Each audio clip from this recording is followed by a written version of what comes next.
ಓಂ ಸಹನಾವತು ಸಹನೌ ಭುನಕ್ತು ಸಹ ವೀರ್ಯಂ ಕರವಾವಹೈ ತೇಜಸ್ವಿನಾವಧೀತಮಸ್ತು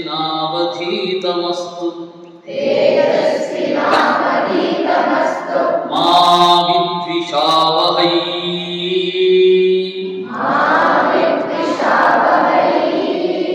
ಓಂ ಶಾಂತಿ ಶಾಂತಿ ಶಾಂತಿ.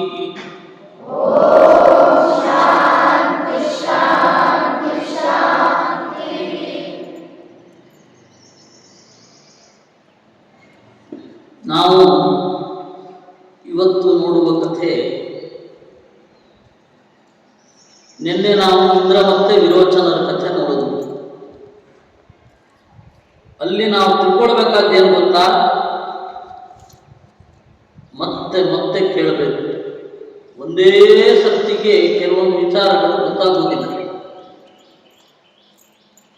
ಮತ್ತೆ ಮತ್ತೆ ಗುರುಗಳ ಹತ್ರ ಕೇಳಬೇಕು. ಕ್ಲಾಸ್ಮೇಟ್ಸ್ ಅಥವಾ ಸಹಪಾಠಿಗಳ ಜೊತೆಗೆ ಚರ್ಚೆ ಮಾಡಬೇಕು ಸಬ್ಜೆಕ್ಟನ್ನು. ಆಯಿತು, ಅಲ್ಲೊಂದು ಪಾಠ ಮಾಡಿದ್ರು ಆಯಿತು, ನೋಟ್ಸ್ ತಗೊಂಡ್ವಿ ಆಯಿತು, ಅಲ್ಲ, ಅದ್ರ ಬಗ್ಗೆ ಚರ್ಚೆ ಮಾಡಬೇಕು. ಆ ಎಲ್ಲ ಗುಣಗಳು ದೈವಿಕ ಗುಣ. ಏನೋ ದೈವಿಕ ಗುಣ ಅಂದ್ರೇನು? ದೇವತೆಗಳು ಮೆಚ್ಚುವ ಗುಣ. ದೈವಿಕ ಗುಣ ಅಂದ್ರೇನು? ಈ ಗುಣ ಇದ್ರೆ ದೇವತೆಗಳು ನಿಮ್ಮನ್ನು ಪ್ರೀತಿಸ್ತಾರೆ, ಇಲ್ಲ ಅಂದ್ರೆ ನಿಮ್ಮ ಪಾಡಿಗೆ ಬಿಟ್ಬಿಡ್ತಾರೆ. ಹಾಗೆ ಒಂದು ಕಥೆ ಹೇಳಲಿಕ್ಕಿದೆ. ಆ ಕಥೆಯ ನಾಯಕನ ಹೆಸರು ಶುನಶೇಪ ಅಂತ. ಏನೋ ಅವನ ಕಥೆ ಒಂದು ಸ್ವಲ್ಪ ಉದ್ದ ಇದೆ, ಬಹಳ ಇದೆ ಆ ಕಥೆ. ಆದರೂ ಒಂದು ಸಂಕ್ಷಿಪ್ತವಾಗಿ ಹೇಳುತ್ತೇನೆ. ನಿಮಗೆ ಹರಿಶ್ಚಂದ್ರ ಗೊತ್ತಾ? ಆ ಹರಿಶ್ಚಂದ್ರನ ಅಪ್ಪ ಒಬ್ಬ ಇದ್ದ. ಅವನ ಹೆಸರು ಸತ್ಯವ್ರತ ಅಂತ. ಏನೋ ಆದರೆ ಅವನು ಜೀವನದಲ್ಲಿ 3 ದೊಡ್ಡ ತಪ್ಪು ಮಾಡಿದ್ದ. ಅದಕ್ಕೆ ಅವನು ತ್ರಿಶಂಕು ಅಂತ ಕರೆದು. ಶಂಕು ಅಂದ್ರೆ ತಪ್ಪು. ಮಹಾಪ್ರಾಣ ಅಲ್ಲ, ಖ ಅಲ್ಲ, ಅಲ್ಪ ಪ್ರಾಣ. ಶಂಕು ಅಂದ್ರೆ ತಪ್ಪು. 3 ದೊಡ್ಡ ತಪ್ಪು ಮಾಡಿದ್ದ. ಅದೇನು ಅಂತ ಮತ್ತೆ ನೋಡುವ. ಅದಕ್ಕೆ ಅವನು ತ್ರಿಶಂಕು ಅಂತ ಕರೀತಾ ಇದ್ದ. ಈ ತ್ರಿಶಂಕುವಿನ ಮಗ ಹರಿಶ್ಚಂದ್ರ. ಈ ಹರಿಶ್ಚಂದ್ರ ಏನು ಮಾಡಿದ? ಮಕ್ಕಳೇ ಆಗ್ತಾ ಇರಲಿಲ್ಲ ಅವನಿಗೆ. ಹೇಗಾದರೂ ಮಾಡಿ ನನಗೆ ಮಕ್ಕಳು ಬೇಕು ಅಂತ ಅನ್ನಿಸಿತು ಅವನಿಗೆ. ಯಾರಿಗೆ? ತ್ರಿಶಂಕುವಿಗೆ. ಆ ತ್ರಿಶಂಕು ಏನು ಮಾಡಿದ? ಹರಿಶ್ಚಂದ್ರ ಏನು ಮಾಡಿದ? ವರುಣನ ಹತ್ರ ಬೇಡಿಕೊಂಡ, ದೇವರೇ, ನನಗೆ ಮಗು ಆದರೆ ಆ ಮಗುವನ್ನು ನಿನಗೆ ಬಲಿ ಕೊಡ್ತೇನೆ ಅಂತ. ಮಗು ಆದ್ರೆ ಬಲಿ ಕೊಡ್ತೇನೆ. ಯಾರಾದರೂ ಕೇಳ್ತಾರ? ಹಾಗೆ ಕೇಳಿಬಿಟ್ಟ. ಆಯಿತು ಅಂದ ವರುಣ. ಅವನಿಗೆ ಒಬ್ಬ ಮಗ ಹುಟ್ಟಿದ. ಆ ಮಗನಿಗೆ ಲೋಹಿತ ಅಥವಾ ರೋಹಿತ, ರೋಹಿತ ಅಂತನೂ ಹೇಳ್ತಾರೆ, ಲೋಹಿತ ಅಂತನೂ ಹೇಳ್ತಾರೆ. ಅವನ ಹೆಸರೇನು? ರೋಹಿತ. ಪುಟ್ಟ ಮಗು. ವರುಣ ಬಂದು ಕೇಳಿದ, ನನಗೆ ಈ ಮಗುವನ್ನು ಕೊಡು ಅಂತ. ನೋಡಪ್ಪ, ದೇವತೆಗಳು ಅಂದ್ರೆ ಎಷ್ಟು ಕೆಟ್ಟವರು ಅಂತ ಅನ್ಕೊಳ್ಬೇಡಿ. ಮುಂದೆ ಗೊತ್ತಾಗುತ್ತೆ ನಿಮಗೆ ಯಾಕೆ ಅವರು ಕೇಳಿದ್ದು ಅಂತ. ಕೊಡು ಮಗುವನ್ನ. ಹೇಳಿದ್ದೆ ಇಲ್ವೋ? ಮಗು ಆದ್ರೆ ಕೊಡ್ತೀನಿ, ಕೊಡು. ಆಗ ಏನು ಮಾಡಿದ? ಇಲ್ಲ, ಮಗು ಬೆಳಿಬೇಕು, ಅದರ ಆಟ ನೋಡಬೇಕು, ಅಲ್ಲದೆ ಹಲ್ಲು ಇಲ್ಲ, ಹಲ್ಲು ಇಲ್ಲದ ಪಶುವನ್ನು ಯಾವತ್ತೂ ಕೊಡಬಾರದು, ಹಲ್ಲು ಬಂದ ಮೇಲೆ ನಾನು ಕೊಡುತ್ತೇನೆ ಅಂತ. ಸರಿ, ಅವನೇನು ಮಾಡಿದ? ಹಲ್ಲು ಹುಟ್ಟಿತು ಮಗುವಿಗೆ. ಜಾತ ದಂತಹ ಯಶಸ್ವೇತಿ, ಹಲ್ಲು ಹುಟ್ಟಿದೆ, ಕೊಡು ಈ ಪಶುವನ್ನ ಅಂತ ಬಂದ.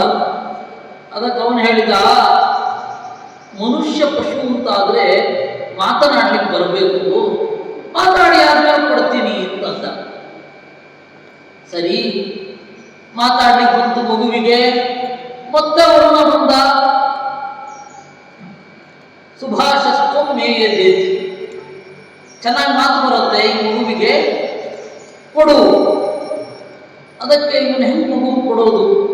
ತಂದೆ ತಾಯಿಗಳಿಗೆ ಮಕ್ಕಳ ಮೇಲೆ ಎಷ್ಟು ಪ್ರೀತಿ, ಹೆಂಗೆ ಕೊಟ್ಟು ಬಿಡ್ತಾರ ಅವರು ಮಕ್ಕಳನ್ನ?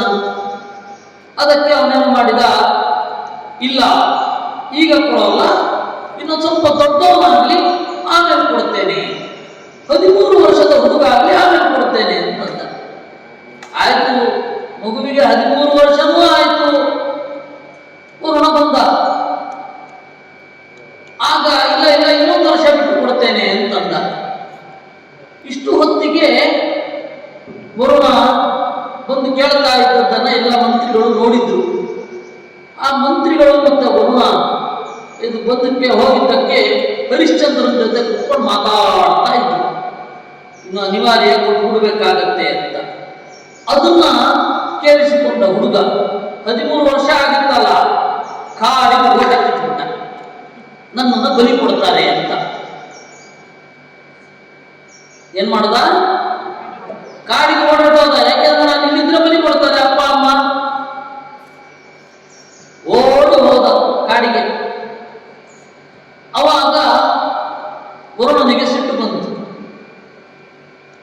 ಹರಿಶ್ಚಂದ್ರನಿಗೆ ಜಲೋದರ ರೋಗ ಬಂತು. ಜಲೋದರ ರೋಗ ಅಂದ್ರೆ ಏನು ಗೊತ್ತಾ? ಕುಡಿದು ನೀರು ಹೊರಗಡೆ ಹೋಗೋದೇ ಇಲ್ಲ, ಬೆವರಾಗಿಯೂ ಹೋಗಲ್ಲ, ಮೂತ್ರವಾಗಿಯೂ ಹೋಗಲ್ಲ. ಎಷ್ಟು ಕಷ್ಟ ಆಗುತ್ತೆ.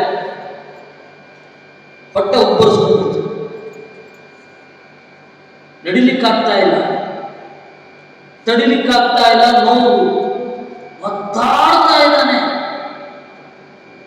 ಆಮೇಲೆ ಕೇಳಿದ, ಅಲ್ಲ ಇದನ್ನ ಸರಿ ಮಾಡ್ಬೇಕಾದ್ರೆ ಏನ್ ಮಾಡ್ಬೇಕು ಅಂತ. ಅದಕ್ಕೆ ಅವ್ರು ಹೇಳಿದ್ರು, ನಿನ್ನ ಮಗನಷ್ಟೇ ವಯಸ್ಸು ಯಾರಿಗಿರುತ್ತಲ್ಲ ಅವನನ್ನ ಕರ್ಕೊಂಡು ಬಂದು ಬಲಿ ಕೊಡಬೇಕು ಅಂತಂದ್ರು. ಸರಿ, ಹುಡುಕೊಂಡು ಹೊರಟು. ಎಲ್ಲ ಕಡೆ ಡಂಗರ ಹೊಡಿಸ್ತಾ ಇದ್ದಾರೆ. ಯಾರು ತಮ್ಮ 13 ವಯಸ್ಸಿನ ಮಗನನ್ನ ಕೊಡ್ತಾರೋ, 13 ತಪ್ಪಿದ್ರೆ 14 ವಯಸ್ಸಿನ ಮಗನನ್ನ ಕೊಡ್ತಾರೋ ಅವರಿಗೆ 100 ಹಳ್ಳಿಗಳನ್ನು ಕೊಡುತ್ತೇನೆ. ಏನು? 100 ಹಳ್ಳಿಗಳು, 1,00,000 ಗೋವುಗಳನ್ನು ಕೊಡ್ತೇನೆ. ನನಗೆ ಮಕ್ಕಳನ್ನ ಕೊಡಬೇಕು. ಯಾರು ಕೊಡ್ತಾರೆ? ಆದ್ರೆ ಒಬ್ರು ತಂದೆ ತಾಯಿಗಳಿದ್ರು. ಒಬ್ಬನ ಹೆಸರು, ಆ ತಂದೆಯ ಹೆಸರು ರುಚಿಕ, ತಾಯಿಯ ಹೆಸರು ಸತ್ಯವತಿ ಅಂತ. ಅವಳು ಯಾರು ಗೊತ್ತಾ? ವಿಶ್ವಾಮಿತ್ರರ ಅಕ್ಕ. ಅವಳನ್ನ ಕೌಶಿಕಿ ಅಂತ ಕರೀತಾ ಇದ್ರು. ಅವಳ ಹೆಸರಿನಲ್ಲೇ ನದಿ ಇರೋದು ಭಾರತದಲ್ಲಿ. ಈಗೇನಂತ ಕರೀತಾರೆ ಗೊತ್ತಾ? ನೀವು ಭೂಗೋಳದಲ್ಲೆಲ್ಲ ಓದಿರ್ತೀರ, ಕೋಸಿ ರಿವರ್ ಅಂತ. ಆದ್ರೆ ಅದು ಮೂಲ ಏನು? ಕೌಶಿಕಿ ನದಿ. ಆ ಕೌಶಿಕಿ ನದಿ ಅದರ ಆದ್ನಲ್ಲ, ಅವಳು ಕೌಶಿಕಿ ಆಗಿನ ಹೀಗೆ ಮುಟ್ಟಳ ಹಾಗೆ ಇದ್ದು. ಅವಳೇನ್ ಮಾಡಿದ್ದು, ಋಷಿಕನ ಮದುವೆ ಆಗಿದ್ದು. ಅವ್ರು 3 ಜನ ಮಕ್ಕಳಿದ್ರು. ಒಬ್ಬನ ಹೆಸರು ಶುನೋಲಾಂಗೂಲ ಅಂತ, ಮಧ್ಯದವನ ಹೆಸರು ಶುನಶೇಪ, ಕಡೆಯವನ ಹೆಸರು ಶುನಕ. ಆಯ್ತಾ? ಶುನೋಲಾಂಗೂಲ, ಮಧ್ಯದವನ ಹೆಸರು ಶುನಶೇಪ, ಕಡೆಯವನ ಹೆಸರು ಶುನಕ. ಸರಿ, ನೀವೇನಾದ್ರೂ ಕೊಡ್ತೀರಾ ಅಂತ ಕೇಳಿದ. ಅದಕ್ಕೆ ಅವರ ತಂದೆ ರುಚಿಕ ಇದ್ದವನು ದೊಡ್ಡ ಮಗನನ್ನ ತಾನು ಇಟ್ಕೊಂಡ್ಬಿಟ್ಟ, ಅಂದ್ರೆ ಕೊಡಲ್ಲ ಅಂತ. ಶುನಕ ಇದ್ದಾನಲ್ಲ, ಅವನಿನ್ನು ಚಿಕ್ಕ ಹುಡುಗ, ಅವನನ್ನ ತಾಯಿ ಹಾಕ್ಕೊಂಡ್ಬಿಟ್ಟೆ ಕೊಡಲ್ಲ ಅಂತ. ಹಾಗಾದ್ರೆ ಮಧ್ಯದಲ್ಲಿ ಉಳಿದವನ ಯಾರು? ಶುನಶ್ಶೇಪ. ಬಾ ಅಂತ ಕರ್ಕೊಂಡು ಹೋದ.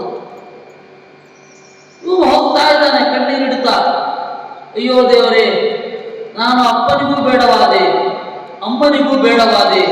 ಛೇ, ಸರಿ, ಇನ್ನು ಯಜ್ಞದಲ್ಲಿ ತಲೆ ಕೊಡೋದು, ಕಚ್ಚಂತ ಕತ್ತರಿಸ್ತಾರೆ, ಆಮೇಲೇನೋ ಆಗುತ್ತೆ ಅಂತ ಹೇಳಿ ಹೋಗ್ತಾ ಇದ್ದ. ದಾರಿಯಲ್ಲಿ ವಿಶ್ವಾಮಿತ್ರರನ್ನು ನೋಡಿದ. ಸರಿ, ವಿಶ್ವಾಮಿತ್ರರ ಹತ್ತಿರ ಹೋದ್ರ, ಸೋದರ ಮಾವ ಅಲ್ವಾ. ಅವನು ಹೇಳಿದ, ಮಾವ, ನಾನು ನಿಮ್ಮ ಅಕ್ಕನ ಮಗ, ಹೆಸರು ಶುನಶ್ಶೇಪ ಅಂತ, ನನ್ನನ್ನು ಕರ್ಕೊಂಡು ಹೋಗ್ತಾ ಇದ್ದಾರೆ, ಏನಾದರೂ ಮಾಡಿ. ಅವರು ವಿಶ್ವಾಮಿತ್ರರು ಕಣ್ಣು ಮುಚ್ಚಿದ್ರು. ಅವರಿಗೆ ಮುಂದೆ ನಡಿಬೇಕಾದ್ದೆಲ್ಲ ಗೊತ್ತಾಯಿತು. ಕಣ್ ತೆಗೆದು ಹೇಳಿದ್ರು. ಅವ್ರಿಗೆ 50 ಜನ ಮಕ್ಕಳಿದ್ರು. 50 ಜನ ಮಕ್ಕಳಿಗೆ ಹೇಳಿದ್ರು, ನೋಡು, ಇವನು ಶುನಶ್ಶೇಪ ನನ್ನ ಮಗ, ಇನ್ನು ಮೇಲೆ ಇವನು ಬದಲು ನೀವು 50 ಜನ ಬಲಿಯಾಗಲಿಕ್ಕೆ ಹೋಗಬೇಕು ಅಂದ್ರು. ಯಾರ ಬದಲು? ಶುನಶ್ಶೇಪನ ಬದಲು ಹೋಗಿ ಬಲಿಗಂಬದಲ್ಲಿ ಹಿಂಗೆ ತಲೆ ಕೊಡಬೇಕು, ಅವರು ಮುಂದೆ ಕತ್ತರಿಸ್ತಾರೆ, ಹೋಗ್ಬೇಕು ಅಂದ್ರು. ಯಾರಾದ್ರೂ ಒಪ್ಕೋತಾರ? ಯಾರೋ ಮೊದಲು ಯಾಕೆ ಹೋಗಬೇಕು ಅಂತ. ಆಗ ಏನಾಯಿತು, ಎಲ್ಲರೂ ಕೂಡ ಒಂದಿಷ್ಟು ಜನ ಆಗಲ್ಲ ಅಂತ. ವಿಶ್ವಾಮಿತ್ರರಿಗೆ ಸಿಟ್ಟು ಬಂತು. ಎಂಥ ಬುದ್ಧಿಹೀನರಿದ್ದೀರಿ, ನಿಮಗೆ ವೇದದ ಪ್ರಜ್ಞೆ ಇಲ್ಲವಾಗಲಿ ಅಂತ ಶಾಪ ಕೊಟ್ಟರು. ಇನ್ನು 50 ಜನ ಮಧುಚ್ಛಂದಸ್ಸು ಮೊದಲಾದವರೆಲ್ಲ ಆಯ್ತು ಅಂತ ಒಪ್ಪಿಕೊಂಡ್ರು. ಹೀಗೆ 100 ಜನ ಮಕ್ಕಳಲ್ಲಿ 50 ಜನ ಒಪ್ಪಿಕೊಂಡ್ರು, 50 ಜನ ಒಪ್ಪಿಕೊಳ್ಳಲಿಲ್ಲ. ಆಮೇಲೆ ಯೋಚನೆ ಮಾಡಿ ಮತ್ತೆ ಶುನಶ್ಶೇಪನನ್ನೇ ಕಳಿಸಿದ್ರು. ಇಲ್ಲ ಇಲ್ಲ, ನೀನು ಹೋಗು, ಬಲಿಗಂಬದಲ್ಲಿ ಕೂತಾಗ ಈ ಮಂತ್ರ ಹೇಳು ಅಂತ ಹೇಳಿದ್ರು. ಶುನಶ್ಶೇಪನನ್ನ ಬಲಿಗಂಬದಲ್ಲಿ ಕೂರಿಸುವುದು. ಇನ್ನೇನು ಹೀಗೆ ಕತ್ತಿ ಎತ್ತಬೇಕು, ಶುನಶ್ಶೇಪ ಏನ್ ಮಾಡಿದ, ವೇದ ಮಂತ್ರವನ್ನು ಹೇಳಿ ಶುರು ಮಾಡಿದ. ಯಾಕೆಂದ್ರೆ ಮಾವ ಹೇಳಿಕೊಟ್ಟದ್ದು. ಹೇಳ್ತಾ ಇದ್ದ ಹಾಗೇನೆ ಅವನಿಗೆ ಆ ವೇದದಲ್ಲಿ ಹೇಳಿದ ಅರ್ಥ ಎಲ್ಲ ಹೊಳಿತಾ ಹೋಯಿತು. ಮೊದಲು ವೇದ ಕೇಳಬೇಕು, ವೇದ ಪಾರಾಯಣ ಮಾಡಬೇಕು, ಅರ್ಥ ತಿಳ್ಕೊಳ್ಳಿಕ್ಕೆ ಪ್ರಯತ್ನ ಪಡಬೇಕು. ಅಕಸ್ಮಾತ್ ಅರ್ಥ ಆಗಲಿಲ್ವಾ ಮತ್ತೆ ಪ್ರಯತ್ನ ಬಿಡಬಾರದು. ಒಮ್ಮೆ ಅರ್ಥ ಆಗಲಿಲ್ಲ, ನಮ್ಗೆ ಸಿಗೋದೇ ಇಲ್ಲ ಅಂತ ಹೊರಡಬಾರದು. ಓದಕ್ಕೆ ಪ್ರಯತ್ನ ಪಡಬೇಕು. ಹಾಗೆ ಅವನು ಹೇಳ್ಬೇಕಾದ್ರೆ ಅರ್ಥ ಆಗೋಯ್ತು. ತತ್ವಾಯ ವಿಬ್ರಹ್ಮಣ ವಂದಮಾನಃ ತದಾಶಾಸ್ತೆ ಯಜಮಾನೋ ಹವಿರ್ಭಿಃ ಹೇಳಮಾನೋ ವರುಣಃ ಅಂತ ಹೇಳಿ ಮಂತ್ರ ಬರಲಿಕ್ಕೆ ಶುರು ಆಯಿತು. ಆಗ ಆ ವೇದ ಮಂತ್ರದ ಅರ್ಥ ಅವನು ಒಳಗಡೆ ಶುರು ಆಯಿತು. ಅವನು 100 ಮಂತ್ರಗಳನ್ನು ಕಂಡ. ಎಷ್ಟು? 100 ಮಂತ್ರ. 100 ಮಂತ್ರ ಕಂಡವರನ್ನ ವೇದದಲ್ಲಿ ಏನು ಹೇಳ್ತಾರೆ? ಶತರ್ಚಿಗಳು. ಏನೋ ಶತರ್ಚಿಗಳು. ನೀವೀಗ ಏನು ಪುರುಷ ಸೂಕ್ತ ಕಲಿತಾ ಇದ್ದೀರಾ, ಅದು ಆರಂಭದ ಹಂತ. ಋಗ್ವೇದದಲ್ಲಿ 1000 ಸೂಕ್ತಗಳಿದೆ, 10,000 ಮಂತ್ರಗಳಿವೆ. ಎಷ್ಟು? 10,000 ಮಂತ್ರಗಳು. ಅದರೆಲ್ಲದರ ಸಾರ ಪುರುಷ ಸೂಕ್ತ. ಪುರುಷ ಸೂಕ್ತದಲ್ಲಿ ಹೇಳಿದ್ದೆ ಆ ಎಲ್ಲ ವೇದ ಮಂತ್ರಗಳಲ್ಲಿ ಬಿಡಿಸಿ ಹೇಳಿದ್ದಾರೆ. ಅದರಿಂದಾಗಿ ಪುರುಷ ಸೂಕ್ತದ ಜೊತೆಗೆ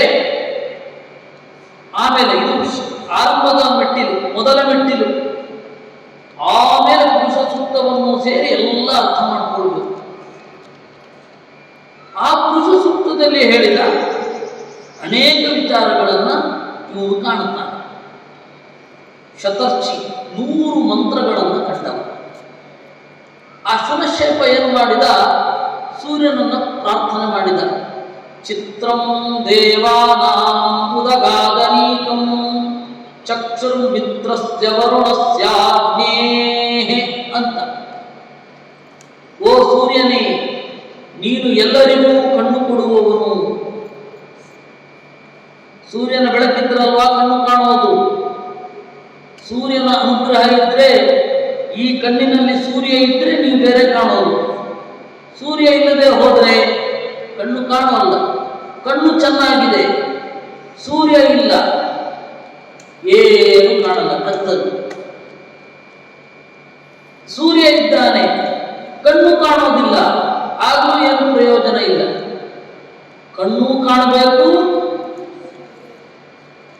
ಸೂರ್ಯ ಇದ್ದು ಒಳಗಡೆಗೂ ಇರಬೇಕು, ಹೊರಗಡೆಗೂ ಇರಬೇಕು. ಆ ರೀತಿ ಅವನು ಏನು ಮಾಡಿದ? ಪ್ರಾರ್ಥನೆ ಮಾಡಿದ. ದೇವರನ್ನ ಚಿಂತನೆ ಮಾಡುವಾಗ ಅವನು ಹೇಳ್ತಾನೆ, ಶುನಶ್ಶೇಪ ಕಪೋದೈವ ಗರ್ಭಧಿಂ ಅಂತ. ಬೇರೆ ಎಲ್ಲ ಪ್ರಾಣಿಗಳು, ಹಕ್ಕಿಗಳಿರ್ತಾವಲ್ಲ, ಅದ್ರ ಮೊಟ್ಟೆ ಇರುತ್ತೆ. ಆ ಹಕ್ಕಿಯ ಮೊಟ್ಟೆಯಲ್ಲಿ ಅರ್ಧ ಭಾಗ ಮಾತ್ರ ಜೀವದ್ರವ ಇರುತ್ತೆ. ಆ ಮೊಟ್ಟೆಯ ವೈಟ್ ಇರುತ್ತಲ್ಲ, ಬಿಳಿ, ಅದು ಟೊಳ್ಳಾಗಿರುತ್ತೆ ಮೇಲ್ಗಡೆಯ ಭಾಗ. ಒಳಗಡೆ ಆ ಯೆಲ್ಲೋಯಿಶ್ ಆಗಿ ಒಂದು ದ್ರವ ಇರುತ್ತೆ. ಅದೇ ನಿಧಾನವಾಗಿ ಹಕ್ಕಿಯ ದೇಹವಾಗಿ ಬದಲಾಗಿ ಹೊಡ್ಕೊಂಡು ಬರೋದು. ಬೇರೆ ಎಲ್ಲ ಪ್ರಾಣಿಗಳಿಗೆ ಅರ್ಧ ಭಾಗ ಮಾತ್ರ ಇರುತ್ತದೆ, ಪೂರ್ತಿ ತುಂಬಿರೋದಿಲ್ಲ. ಆದರೆ ಪಾರಿವಾಳದ ಮೊಟ್ಟೆ ಇರುತ್ತಲ್ಲ, ಅದರ ಪೂರ್ತಿ ಮರಿ ಇರುತ್ತೆ. ಓ ದೇವರೇ, ನೀನು ಹರಡಿರುವೆ. ಹೇಗೆ? ಕಪೋತ ಇವ ಗರ್ಭಧಿಂ, ತನ್ನ ಮೊಟ್ಟೆಯ ಒಳಗಡೆ ಪೂರ್ಣವಾಗಿ ಪಾರಿವಾಳ ತುಂಬಿರುವ ಹಾಗೆ ನೀನು ತುಂಬಿರುತ್ತೀ. ದೇವರೆಲ್ಲ ಕಡೆ ಇದ್ದಾನೆ, ಇಲ್ಲ ಇಂಥ ಕಡೆ ಇಲ್ಲ ಅಂತಿಲ್ಲ. ಹೇಗೆ? ಕಪೋತ ಇವ ಗರ್ಭಧಿಂ, ಮೊಟ್ಟೆಯನ್ನ ಪಾರಿವಾಳ ತುಂಬಿದ ಹಾಗೆ ಅಂತ ಹೇಳಿ ಸ್ತೋತ್ರ. ಈ ರೀತಿ 100 ಮಂತ್ರಗಳಿದೆ ಶುನಶ್ಶೇಪನದ್ದು. ಯಾವಾಗ 100 ಮಂತ್ರಗಳನ್ನು ಕಂಡ ಬಹಳ ಸಂತೋಷ ಆಯಿತು ದೇವತೆಗಳಿಗೆ. ಅವರು ಬಂದು ಬಿಡಿಸಿದ್ರು. ನಮಗೆ ಜ್ಞಾನಿಗಳನ್ನು ನೋಡ್ಕೊಳ್ಬೇಕು ಅಂತ ಉಂಟು. ಜ್ಞಾನವನ್ನು ಪಡೆದವನನ್ನು ದೇವತೆಗಳು ಕಾಯ್ತಾರೆ. ಜ್ಞಾನಿಗಳಿಗೆ ಒಂದು ಹೆಸರಿದೆ ವೇದದಲ್ಲಿ, ಏನು ಗೊತ್ತಾ? ದೇವ ಪಶು. ಏನೋ ದೇವ ಪಶು. ನಾವು ನಾಯಿಯನ್ನ ಬೆಕ್ಕನ್ನ ಮನೆಯಲ್ಲಿ ಸಾಕ್ತೇವಲ್ಲ, ಆ ರೀತಿ ದೇವತೆಗಳು ನಮ್ಮನ್ನು ಜೋಪಾನ ಮಾಡ್ತಾರಂತೆ. ತಿಳ್ಕೊಂಡ್ರೆ, ದೇವತೆಗಳನ್ನು ತಿಳಿದುಕೊಂಡ್ರೆ, ದೇವರ ಬಗ್ಗೆ ತಿಳಿದುಕೊಂಡ್ರೆ, ದೇವತೆಗಳು ಬೆಕ್ಕಿನ ಹಾಗೆ, ನಾಯಿಯ ಹಾಗೆ ನಮ್ಮನ್ನ ಜೋಪಾನ ಮಾಡ್ತಾರೆ. ಅದಕ್ಕೆ ಏನಂತ ಕರೀತಾರೆ? ಜ್ಞಾನಿಗಳನ್ನ ದೇವ ಪಶು. ದೇವ ಪಶು ಆಗಬೇಕು. ಅದಕ್ಕಾಗಿ ಈ ಶುನಶ್ಶೇಪ ಮೊದಲಾದವರ ಕಥೆಯನ್ನು ಕೇಳಬೇಕು. ಶುನಶ್ಶೇಪನಿಗೆ ವರುಣ ಯಾಕೆ ಬರ್ತಾ ಇದ್ದಿದ್ದು ಗೊತ್ತಾಯ್ತಾ? ಇಂತಹ ಒಬ್ಬ ಜ್ಞಾನಿಯನ್ನ ತಯಾರು ಮಾಡಬೇಕಿತ್ತು. ಅದಕ್ಕೆ ದೇವತೆಗಳು ಅಷ್ಟೆಲ್ಲ ನಾಟಕ ಮಾಡೋದು. ಮೇಲ್ನಾಟಕ ಮಾಡಿದ್ರೆ ಏನಪ್ಪ, ದೇವತೆಗಳು ಎಷ್ಟು ಕೆಟ್ಟವು, ಒಂದು ಆಗ ತಾನೇ ಹುಟ್ಟಿದ ಮಗುವನ್ನ ಬಲಿ ಕೇಳ್ತಾರಲ್ಲ ಅಂತ ಅನ್ಸುತ್ತೆ. ಆದರೆ ದೊಡ್ಡವರ ಹಿಂದೆ ಆ ಪ್ರೀತಿ ಇರುತ್ತೆ, ಮುಂದೆ ಏನಾಗತ್ತೆ ಅದು ಅಂತ ಗೊತ್ತಿರುತ್ತೆ. ಅದರಿಂದಾಗಿ ದೊಡ್ಡವರು ಏನಾದರೂ ಮಾಡ್ತಾ ಇದ್ರೆ ಇದಕ್ಕೇನು ಉದ್ದೇಶ ಇರಬಹುದು, ಯಾಕೆ ಇವರು ಹೀಗೆ ಹೇಳ್ತಾ ಇದ್ದಾರೆ ಅಂತ ಯೋಚನೆ ಮಾಡಬೇಕು. ಅದು ನಮಗೆ ಗೊತ್ತಾಗುವ ಪಾಠ. ಒಂದೊಮ್ಮೆ ಅಥವಾ ಒಂದು ವೇಳೆ ಶುನಶ್ಶೇಪ ತಯಾರಾಗದೆ ಹೋದರೆ ಅಷ್ಟು ವೇದ ಮಂತ್ರಗಳು ನಮಗೆ ಸಿಗ್ತಾ ಇರಲಿಲ್ಲ. 100 ವೇದ ಮಂತ್ರಗಳು ಇದೆ ಶುನಶ್ಶೇಪೋ ಯಮಃಪದ್ಗೃಭೀತಃ ಅಂತಾರೆ. ಶುನಶ್ಶೇಪ ಹಿಡಿದುಕೊಂಡಾಗ ಅಂದ್ರೆ ಇನ್ನೇನು ಸಾಯಿಸಬೇಕು ಅಂತ ಅವನಿಗೆ ವೇದದ ದರ್ಶನ ಆಯಿತು. ಆ ವೇದದಿಂದ ಎಲ್ಲ ದೇವತೆಗಳನ್ನು ಅವನು ಸ್ತೋತ್ರ ಮಾಡಿದ್ದಾನೆ. ಅದರಿಂದಾಗಿ ವರುಣ ಅಂದ್ರೆ ಏನು ಗೊತ್ತಾ? ಧ್ಯಾನ ದೇವತೆ. ಏನೋ ಧ್ಯಾನ ದೇವತೆ. ಮಿತ್ರ ಮತ್ತೆ ವರುಣ ಅಂತ ಇಬ್ಬರು ದೇವತೆಗಳಿದ್ದಾರೆ. ಅದರಲ್ಲಿ ಮಿತ್ರ ಬೆಳಗಿನ ದೇವತೆ. ಏನೋ ಬೆಳಗಿನ ದೇವತೆ. ಇವಾಗ ಏನು ಬೆಳಗ್ಗೆ ಆಗ್ತಾ ಇದೆಯಲ್ಲ, ಇದನ್ನ ಚೆನ್ನಾಗಿ ಬಳಸಬೇಕು ಅಂತ ನಮ್ಗೆ ಅನ್ನಿಸ್ಬೇಕಾದ್ರೆ ಒಳಗಡೆ ಮಿತ್ರ ಕೆಲಸ ಮಾಡಬೇಕು. ವರುಣ ಧ್ಯಾನ ದೇವತ. ವರುಣ ಇದ್ದಾನೆ, ಅವನು ಧ್ಯಾನದ ದೇವತೆ. ಒಳಗಡೆ ಚಿಂತಿಸಬೇಕು. ಸ್ಪಷ್ಟವಾಗಿ ನಾವು ಏನು ಅಂದುಕೊಳ್ತೇವೋ ಅದು ಮೂಡಬೇಕು. ಅದು ಮೂಡಬೇಕಾದ್ರೆ ಯಾರು ಬೇಕು? ವರುಣ ಬೇಕು. ಆ ವರುಣನೇ ಶುನಶ್ಶೇಪನಿಗೆ ಅನುಗ್ರಹ ಮಾಡಿದ್ದ. ಹೀಗಾಗಿ ಶುನಶ್ಶೇಪ ಏನು ಮಾಡಿದ? ಸಾವಿನ ಭಯವನ್ನು ಎದುರಿಸಿದ. ಎಲ್ಲದಕ್ಕೂ ತಯಾರಾದ, ತ್ಯಾಗ ಮಾಡಿದ. ನಾನು ಹೋಗಲ್ಲ ಅಂತ ಒತ್ತುತ್ತಿದ್ರೆ ಅವನೇ ಕಳ್ಕೊತಾ ಇದ್ದ. ವಿಶ್ವಾಮಿತ್ರರ ಮಕ್ಕಳು ಕಳೆದುಕೊಂಡ ಹಾಗೆ. ಅದರಿಂದಾಗಿ ಶುನಶ್ಶೇಪನ ತಲಹೆ ಇರಬೇಕು. ಎಲ್ಲಿಗೆ ಹೋಗ್ಲಿಕ್ಕೆ ಕೂಡ ತಯಾರು, ಏನು ಮಾಡ್ಲಿಕ್ಕೆ ಕೂಡ ತಯಾರು. ಆದರೆ ಜ್ಞಾನ ಬೇಕು ನಮಗೆ. ಜ್ಞಾನ ಬೇಕು, ದೇವರ ಅನುಗ್ರಹ ಬೇಕು ಅಂತ ಇರಬೇಕು. ಆವಾಗ ದೇವರ ಅನುಗ್ರಹ ಆಗುತ್ತೆ. ಶುನಶ್ಶೇಪನ ಕಥೆ ಅದನ್ನ ಹೇಳುತ್ತೆ. ಇನ್ನು ಶುನಶ್ಶೇಪನಿಗೆ ಅನುಗ್ರಹ ಮಾಡೋದಲ್ಲ, ವಿಶ್ವಾಮಿತ್ರರು ಮತ್ತೆ ಅವರ ಎದುರುಗಡೆ ಇದ್ರು ವಸಿಷ್ಠರು. ಅವ್ರ ಕಥೆಯನ್ನು ಒಂದು ಸ್ವಲ್ಪ ಹೇಳುತ್ತೇನೆ.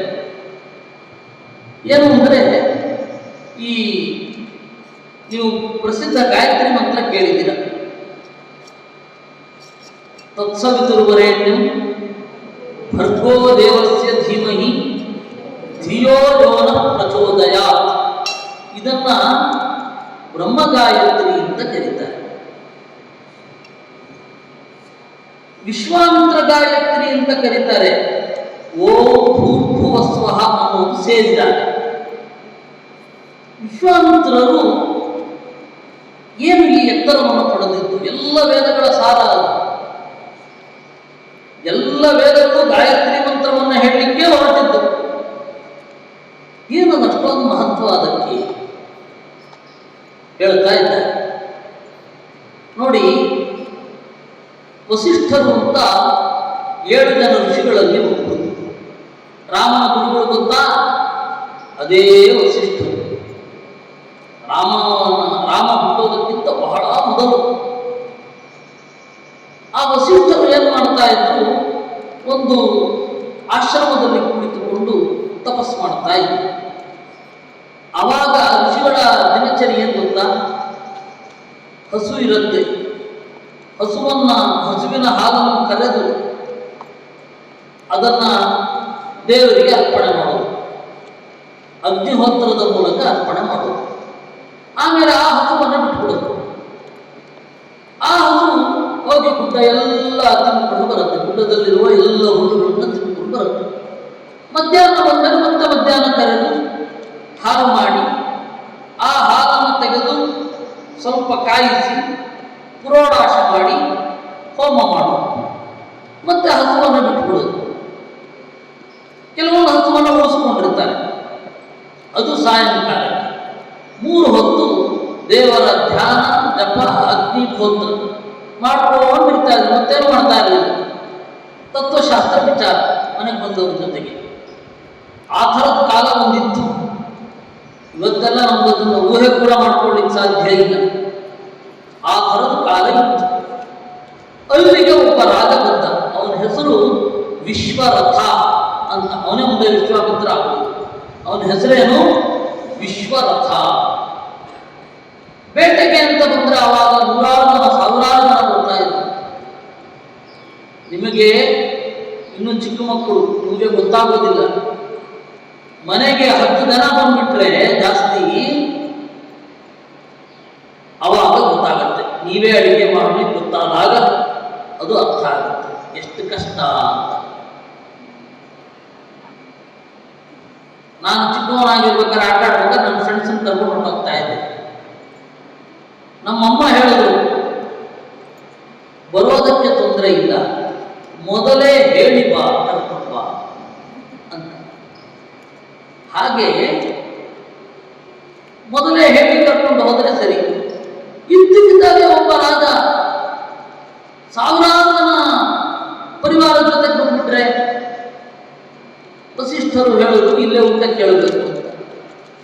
ಅದಕ್ಕೆ ಅವನು ವಿಶ್ವರಥ ಹೇಳಿದ, ಏನು ನಾವೆಲ್ಲ ರಾಜರು, ತಿನ್ನುವ ಭಕ್ಷ್ಯದ ಸ್ಟ್ಯಾಂಡರ್ಡೇ ಬೇರೆ. ನಾವು ಕೇವಲ ಹಾಲು ಕುಡಿದೋ, ಗೆಡ್ಡೆಯನ್ನು ತಿಂದೋ, ಗೆಣಸು ತಿಂದೋ ಕಂದ ಅಂತ ಒಂದು ಬರುತ್ತೆ, ಭೂಮಿಯ ಕೆಳಗಡೆ ಸಿಗತ್ತೆ, ಅದು ಕೂಡ ಗೆಡ್ಡೆ. ಆ ಕಂದ ಮೂಲ ಫಲ ಅಂತ ಹೇಳ್ತಾರೆ. ಅದನ್ನು ತಿಂದೋ ನಮ್ಗೆ ಬದುಕಲಿಕ್ಕಾಗಲ್ಲ, ಒಳ್ಳೆ ರಾಯಲ್ ಫುಡ್ ಬೇಕು ನಮಗೆ. ನೀವು ಹೇಳಿದ್ರಲ್ಲ ಬಾ, ಅಷ್ಟು ಸಾಕು, ನಾವು ಹೋಗ್ತೇವೆ ಅಂತ ಹೇಳಿದರು. ಅದಕ್ಕೆ ಅವ್ರು ಹೇಳಿದ್ರು, ನಿನಗೆ ಯಾಕೆ ಹೇಳು, ನಿನಗೇನೇನು ಬೇಕೋ ಎಲ್ಲ ಸಿಗತ್ತೆ ಅಂತ. ಈ ಅವ್ರ ಹತ್ರ ಒಂದು ಶಬಲ ಅಂತ ಒಂದು ಹಸು ಇತ್ತು. ಆ ಹಸುವನ್ನು ಕರೆದರು. ಅದು ಮೂಗುದಾರ ಕಟ್ಟೋದು ಅವೆಲ್ಲ ಇರಲಿಲ್ಲ ಅವಾಗ. ಆ ಹಸುವಿಗೆ, ವಸಿಷ್ಠರ ಹತ್ತಿರ ಇರುವ ಹಸುವಿಗೆ ಆ ಹಸುವನ್ನು ಕರೆದ್ರು, ಬಾ ಅಂತ. ಬಂದು ಅವಳು ಮನುಷ್ಯನ ಥರ ಮಾತಾಡ್ತಾ ಇದ್ದವಳು. ನಾವು ಹೇಗೆ ನಮ್ಮ ಅಕ್ಕನನ್ನ ಕರಿತೇವೋ, ಹೇಗೆ ಅಮ್ಮನನ್ನ ಕರಿತೇವೋ, ಆ ರೀತಿ ಅವರು ಕರೀತಾ ಇದ್ರು. ಏ ಶಬಲೆ, ಬಾ ಇಲ್ಲಿ, ಇಷ್ಟು ಜನ ರಾಜರು ಜೊತೆಗೆ ಬಂದಿದ್ದಾರೆ, ಸಾವಿರಾರು ಜನ, ಇವರಿಗೆ ಊಟಕ್ಕೆ ಹಾಕು. ಸರಿ, ಕಣ್ಣು ಮುಚ್ಕೊಳ್ಳಿ, ಯಾರ್ಯಾರಿಗೆ ಏನೇನು ತಿನ್ಲಿಕ್ಕೆ ಬೇಕು ಎಲ್ಲ ಸಿಗತ್ತೆ. ನಮ್ಮ ಹತ್ರ ಮೆನು ಒಂದೇ ಇರುತ್ತೆ. 100 ಜನ ಇದ್ರು ಅಂದ್ರೆ ಒಂದೇ ಮೆನು. 100 ಜನ ಇದ್ರೆ 100 ಮೆನು ಮಾಡ್ಲಿಕ್ಕಾಗತ್ತಾ? ನಂದಿನಿ ಮಾಡೋದು. ಸಾವಿರಾರು ಜನರಿಗೆ ಅವ್ರಿಗೆ ಏನು ಮನಸ್ಸಿನಲ್ಲಿ ಅಂದ್ಕೋತಾರೋ ಅದು. ಅದಕ್ಕೆ ಅದನ್ನ ಕಾಮಧೇನು ಅಂತ ಕರೆದು. ಕಾಮಧೇನು ಅಂದ್ರೆ, ಕಾಮ ಅಂದ್ರೆ ಬಯಸಿದ್ದು, ಧೇನು ಅಂತ ಹೇಳಿದ್ರೆ ಕೊಡುವಂಥದ್ದು, ಕರೆಯುವಂಥದ್ದು, ಕರೆದು ಕೊಡುವಂಥದ್ದು. ಕಾಮಧೇನು ಅಂತ ಹೇಳಿ ಅವಳನ್ನು ಕರೆದು. ಇವನು ರಾಜ ನೋಡಿದ, ಅಲ್ಲಿ ತನಕ ಅವ್ರಿಗೇನು ಅನ್ಸಲ್ಲ. ರಾಜರಿಗೆ, ದೊಡ್ಡ ದೊಡ್ಡ ರಾಜಕಾರಣಿಗಳಿಗೆ ಯಾವುದಾದ್ರೂ ಅಮೂಲ್ಯ ಇದ್ರೆ ನನಗೆ ಬೇಕು ಅಂತ ಕೇಳ್ತಾರೆ. ಅವನು ಹೇಳಿದ, ವಸಿಷ್ಠರೇ, ಇಂತಹ ಕಾಮಧೇನು ಇಟ್ಕೊಂಡು ದಿವಸ ನೀವೇನು ತಿನ್ನಲ್ಲ. ಬೆಳಗ್ಗೆ ಹಾಲು ಕುಡಿತೀರಾ, ಮಧ್ಯಾಹ್ನ ಹಾಲು ಕುಡಿತೀರಾ, ರಾತ್ರಿ ಹಾಲು ಕುಡಿತೀರಾ. ಈ ಭಾಗ್ಯಕ್ಕೆ ಇದ್ಯಾಕೆ? ನೋಡಿ, ರತ್ನಹಾರೀತ ಪಾರ್ಥಿವ, ಒಬ್ಬ ಬೇಕು ಅಂತ ಹೇಳಿದರೆ ಏನು ಬೇಕಾದರೂ ಕೊಡಬಲ್ಲದ್ದು ನಮ್ಮ ಹತ್ರ ಒಂದು ಸಂಪತ್ತು, ಅದು ಬೇಕು ನನಗೆ, ಕೊಡಿ ಅಂತಂದ. ಅದಕ್ಕೆ ಅವ್ರು ಹೇಳಿದ್ರು, ಕಾಮಧೇನು ಇರೋದು ಹೋಮದ ಪ್ರಯೋಜನಕ್ಕೆ, ನಿನ್ನಂಥವ್ರಿಗಲ್ಲ. ಮತ್ತೆ ತೋರಿಸಿದ್ರು ಯಾಕೆ? ಅವನು ಬುದ್ಧಿ ಕಲಿಬೇಕಿತ್ತು. ಅದಕ್ಕೆ ಬಹಳ ದೊಡ್ಡವರು ಏನ್ ಮಾಡ್ತಾರೆ ಅನ್ನೋದು ಪಕ್ಕ ಅರ್ಥ ಆಗಲ್ಲ, ಆಮೇಲೆ ಗೊತ್ತಾಗುತ್ತೆ. ವಸಿಷ್ಠರು ಹಾಗೆ, ವಸಿಷ್ಠರು ಮತ್ತೆ ವಿಶ್ವಾಮಿತ್ರರು ಇದಾರಲ್ಲ, ಅವರಿಬ್ಬರು ವೇದದಲ್ಲಿ ಬಹಳ ದೊಡ್ಡ ಕಥೆ ಇದೆ. ಆ ವಸಿಷ್ಠರ ಕಥೆ ಒಂದೆರಡು ಮತ್ತೆ ಇಲ್ಲಿ ಬರ್ತೇನೆ. ಮನುವಿಗೆ 10 ಜನ ಮಕ್ಕಳು. 10 ಜನರಲ್ಲಿ ಒಬ್ಬ ಇದ್ದ. ಅವನು ಏನು ಮಾಡಿದ, ಕುಶಧ್ರ ಅಂತ ಒಂದು ಹೆಸರು. ಏನಾಗಿತ್ತು, ಒಂದು ಗೋವುಗಳನ್ನು ಕೊಟ್ಟು ಇದನ್ನು ನೀನು ಕಾಪಾಡು ಅಂತ ಹೇಳಿದ. ಅವನೇನು ಮಾಡಿದ, ಕಾಪಾಡ್ತಾ ಇದ್ದ. ಅವಾಗೆಲ್ಲ ಕರೆಂಟ್ ದೀಪಗಳೆಲ್ಲ ಇರಲಿಲ್ಲ. ರಾತ್ರಿ, ಕೃಷ್ಣ ಪಕ್ಷದ ರಾತ್ರಿ, ಎಲ್ಲ ಕಡೆ ಕತ್ತಲು, ಎಲ್ಲ ಕಡೆ ಕತ್ತಲು. ಒಂದು ಹುಲಿ ಬಂತು. ಇವನಿದ್ದ ಕತ್ತೆ ಹಿಡ್ಕೊಂಡು ಆಚೆ ಈಚೆ ತಿರುಗ್ತಾ ಇದ್ದ. ಹಸುಗಳಿಗೆಲ್ಲ ಗೊತ್ತಾಯಿತು, ಬಾ ಅಂತ ಕೂಗುದು. ಇವನೇನು ಮಾಡಿದ, ಕತ್ತಿಯನ್ನ ಹುಲಿ ಬರ್ತಾ ಇರೋದು ಬೀಸಿದ. ಯಾಕೆಂದ್ರೆ ದೀಪ ಇಲ್ಲ, ಗಾಳಿ ಬಂದು ಆರು ಹೋಗಿದೆ, ಬ್ಲೈಂಡ್ ಆಗಿ ಹೀಗೆ ಬೀಸಿದ. ಅದು ಹುಲಿಯ ಕಿವಿ ಕತ್ತರಿಸಿ ಹೋಯಿತು, ಗಾಬರಿಯಾಗಿ ಅದು ಓಡೋದು. ಆದರೆ ಆ ಕತ್ತಿಯ ಏಟು ಹಸುವಿಗೆ ಬಿದ್ದು ಹಸು ಸತ್ತೋಯ್ತು.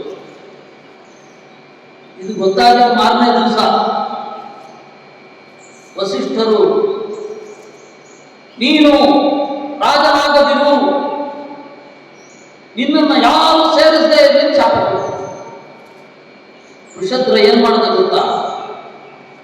ಆಯಿತು ಅಂತ ಹೇಳಿ ನಮಸ್ಕಾರ ಮಾಡಿ ಕಾಡಿಬಿಟ್ಟು ಕಾಡಿನಲ್ಲಿ ದೊಡ್ಡ ತಪಸ್ವಿಯಾದ.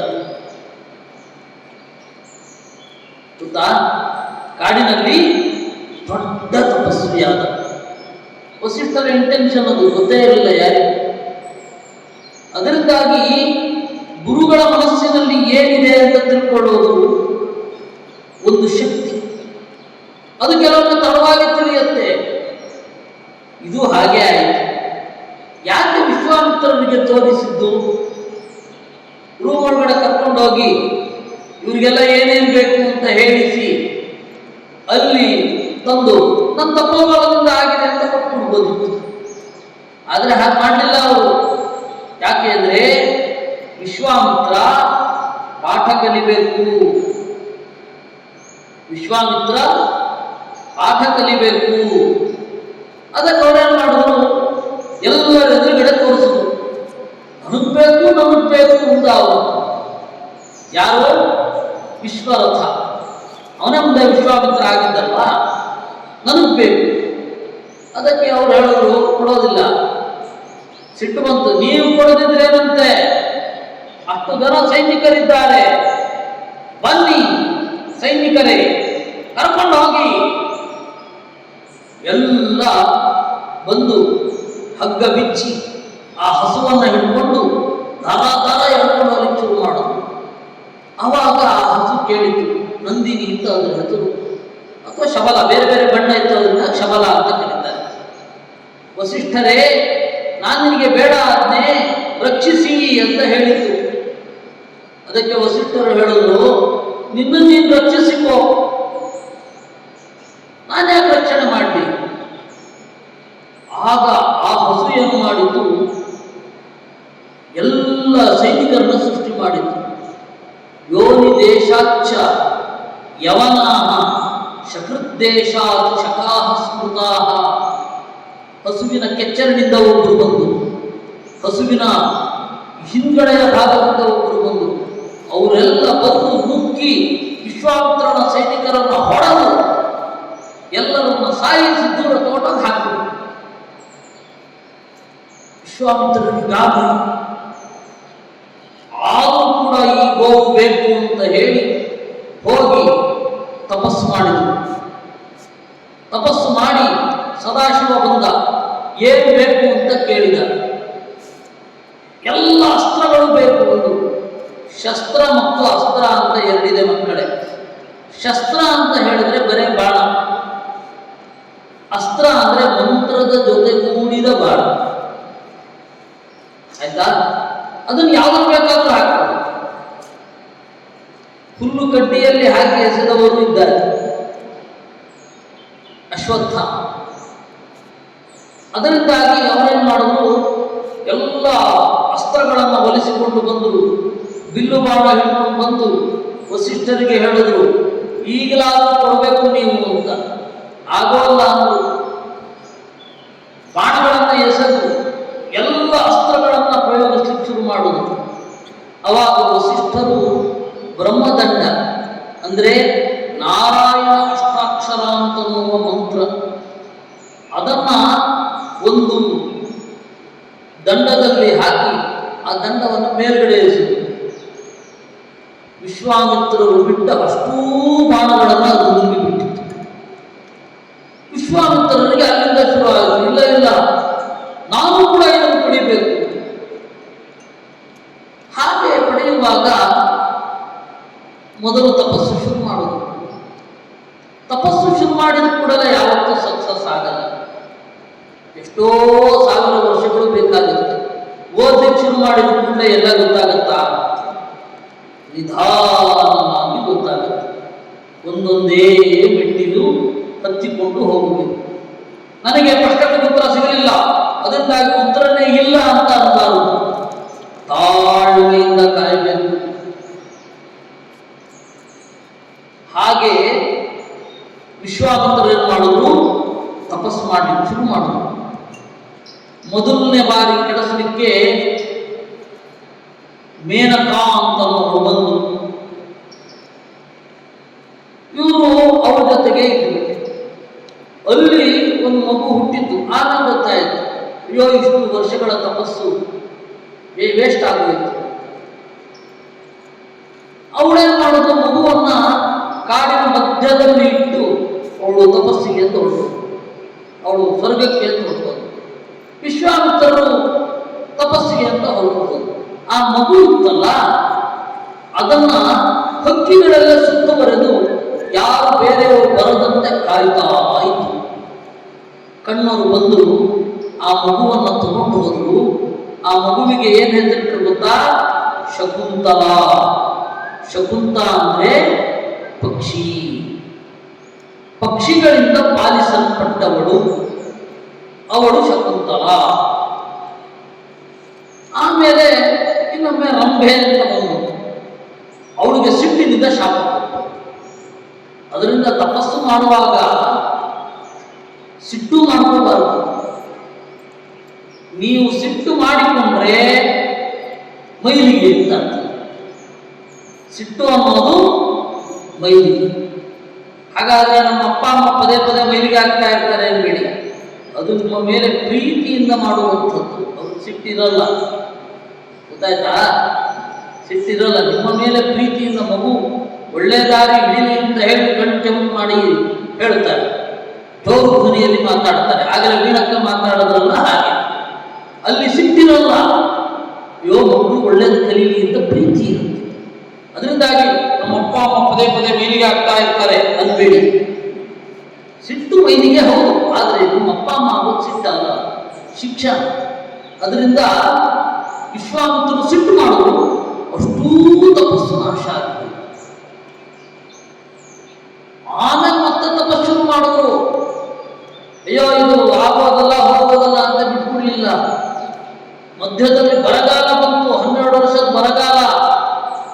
ಆದರೂ ತಪಸ್ಸು ಮಾಡುವುದು, ನಿರಂತರ ತಪಸ್ಸು ಮಾಡ್ತಾನೆ ಇದ್ರು. ಪ್ರಯತ್ನ ಬಿಡಲೇ ಇಲ್ಲ ಅವರು. ಮಾಡ್ತಾ ಮಾಡ್ತಾ ಮಾಡ್ತಾ ಮಾಡ್ತಾ ಮಾಡ್ತಾ ಮಾಡ್ತಾ ಕಡೆಗೆ ಒಂದು ದಿವಸ ಬ್ರಹ್ಮದೇವರು ಬಂದರು.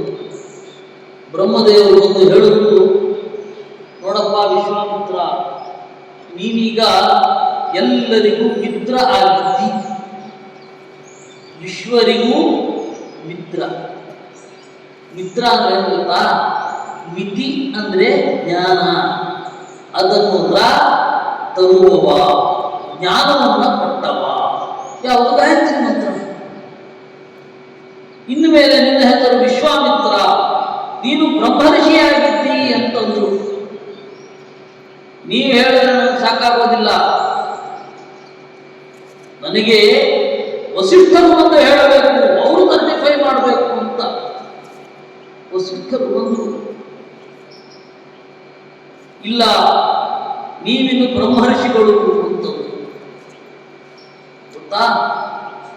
ಅವರು ಕಂಡ ಮಂತ್ರ, ಅವರು ಜಗತ್ತಿಗೆ ಕೊಟ್ಟ ಮಂತ್ರ ಗಾಯತ್ರಿ ಮಂತ್ರ. ಆ ಗಾಯತ್ರಿ ಮಂತ್ರದ ಅರ್ಥವನ್ನು ಒಮ್ಮೆ ಹೇಳ್ತೇನೆ, ಸುಮ್ಮನೆ ಕೇಳ್ಕೊಂಡಿದ್ದೀನಿ. ಇದನ್ನ ಚಿಂತನೆ ಮಾಡಿ, ಆಯ್ತಾ? ಭೂಹು ಅಂದ್ರೆ ದೇವರು ಹೊಳೆಯುವವ. ಭೂಹು ಅಂದ್ರೇನು? ಚೆನ್ನಾಗಿ ಚೆನ್ನಾಗಿ ಯೋಚನೆ ಮಾಡಿದ ಮೇಲೆ ಯಾರು ಹೊಳಿತಾನಲ್ಲ ಅವರು ಭೂಹು ಅಂದ್ರೇನು? ಹೊಳೆಯುವವ.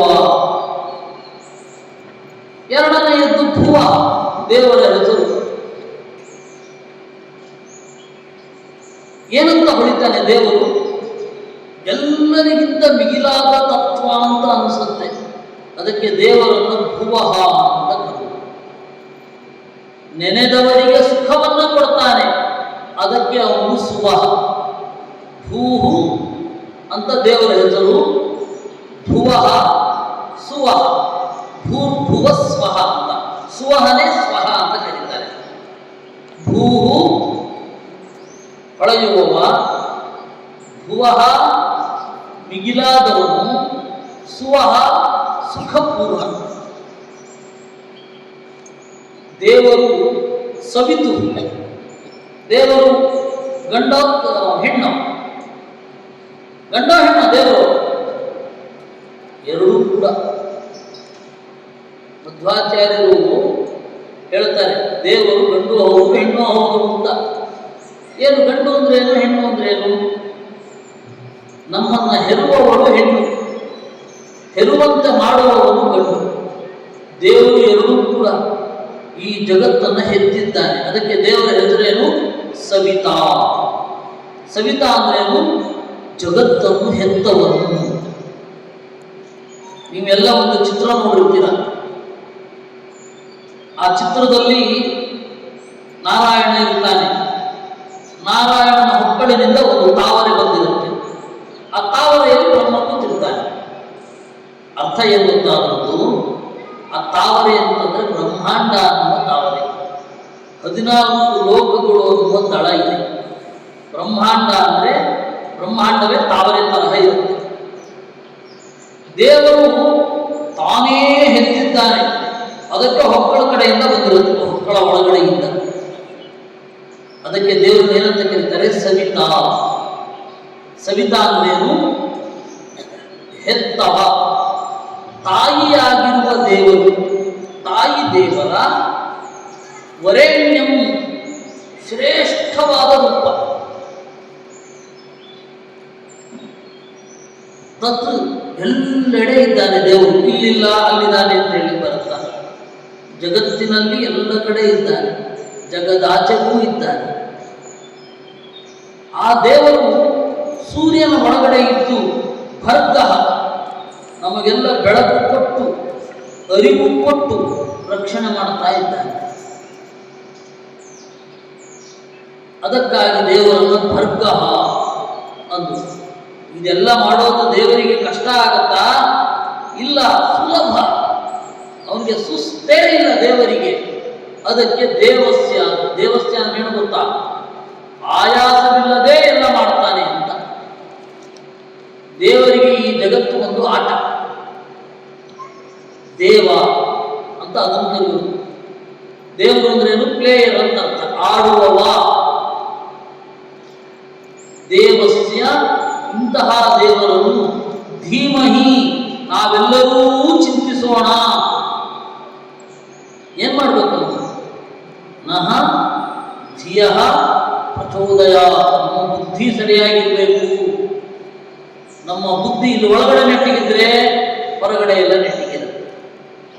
ಒಳಗಡೆ ನೆಟ್ಟಿಗಿಲ್ಲದೆ ಹೋದ್ರೆ ಹೊರಗಡೆ ಏನು ಗೊತ್ತಾಗ್ತದೆ. ಅದಕ್ಕೆ ಏನ್ ಮಾಡಬೇಕು? ದೇವರ ಹತ್ರ ಅದು ಕೊಡು ಇದು ಕೊಡು ಅಂತ ಕೇಳಿದ್ರೆ ಬುದ್ಧಿ ನೆಟ್ಟಿಗಿರ್ಲಿ ಅಂತ ಕೇಳಬೇಕು. ಏನಂತ ಕೇಳಬೇಕು? ಬುದ್ಧಿ ನೆಟ್ಟಿಗಿರ್ಲಿ ದೇವರೇ, ಒಳ್ಳೆ ಮಾರ್ಗದಲ್ಲಿ ಒಳ್ಳೆ ದಾರಿಯಲ್ಲಿ ನನ್ನ ಬುದ್ಧಿಯನ್ನ ಒಯ್ಯಿ ಅಂತ ಅನ್ಬೇಕು. ಈ ಮಂತ್ರವನ್ನ ಎಲ್ಲರಿಗೂ ಕೊಟ್ಟರು. ಯಾರು ಕೊಟ್ಟಿದ್ದು? ವಿಶ್ವಾಮಿತ್ರರು. ಅದಕ್ಕೆ ಅವ್ರನ್ನ ಏನಂತ ಕರೆದ್ರು? ಬ್ರಹ್ಮರ್ಷಿಗಳು ಅಂತ ಕರೆದರು. ಹೀಗೆ ವಿಶ್ವಾಮಿತ್ರರ ಕಥೆಯನ್ನ ನಾವು ನೋಡಿದ್ದೇವೆ. ಹಾಗೆ ವೇದದಲ್ಲಿ ಇನ್ನು ಅನೇಕ ಜನ ರಾಜರು ಬರ್ತಾರೆ.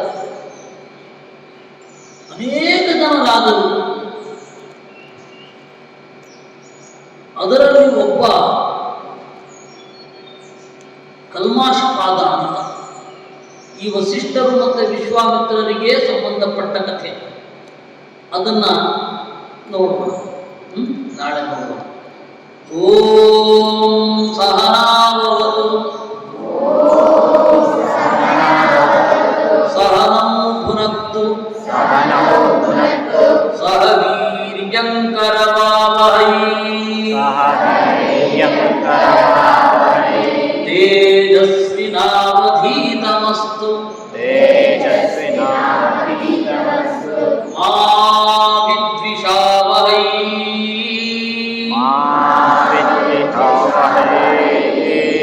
ಓಂ ಶಾಂತಿ ಶಾಂತಿ